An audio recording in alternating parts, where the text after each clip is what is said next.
আমরা সবাই জানি আসলে যে কার হাতে কত টাকা, কিন্তু মিডিয়াতে বলা হচ্ছে ঠিক উল্টাটা, যে জামাতের হাতে অনেক টাকা, এই জন্য এনসিপিকে টাকা দিয়ে নিজেদের সাথে ভিড়িয়েছে। তো সেই একই কথাটা সবগুলো জোটের জন্য প্রযোজ্য না। এরপরে আমরা যদি দেখি যে আসলে মানুষের মতামত কোথায় কি হবে, এ ব্যাপারে বেশ কিছু রিয়েলিস্টিক জরিপ আমাদের কাছে এসেছে।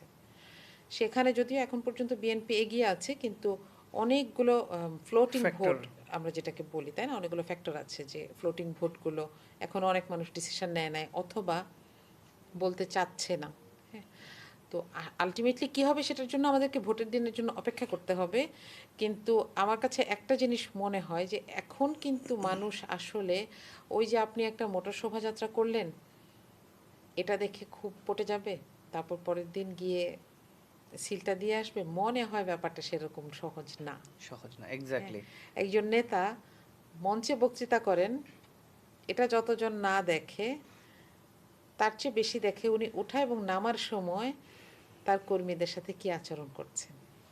এবং দেখবেন যে আমার মাঝে মধ্যে মনে হয় যে যারা আল্লাহকে ভয় পাইতো না তারা এখন সিসি ক্যামেরাকে ভয় পায়, চমৎকার তাই না? বলেছেন। যে কোথায় যে যে একটা একটা ক্যামেরা কি যে ধরে ফেলবে কেউ জানে না। হ্যাঁ, এবং এরকম বেশ কিছু আচরণ আমরা দেখছি যে সোশ্যাল মিডিয়া এগুলার এত বেশি ভিউ, তার মানে হচ্ছে কি, দেখেন মানুষ আসলে এগুলো দেখতে চায়। যে এই যে একটা মানুষ স্টেজে উঠে কিছু সাজানো কথা বলছেন, কিছু স্ক্রিপ্টেড বিষয় তুলে প্রস্তাবনা ধরছেন। রাখছেন, আসলে ওনার ভেতরটা কি, আসলে উনি কাকে ধারণ করেন। তো সেখানে আমি বলবো যে জামাতের বেশ কিছু কার্যক্রম আমার পছন্দ,